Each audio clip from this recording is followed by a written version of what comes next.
Nakikita niyo yung puno na to? Ito yung pinakaayaw ko na puno dahil napakakalat ng punong to.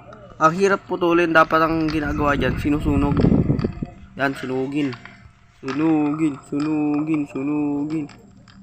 Sunugin. Ito, kasi magkakas ng lag yung mga leaves na yan. Kaya sunugin na lang yan. Wait lang. Di mabot.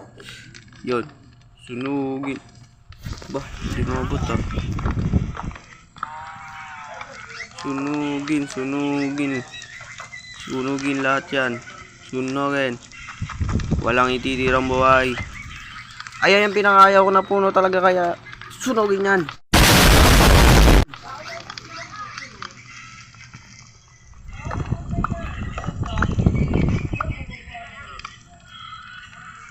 Yan, masunog ka. Yan ang dapat sa'yo.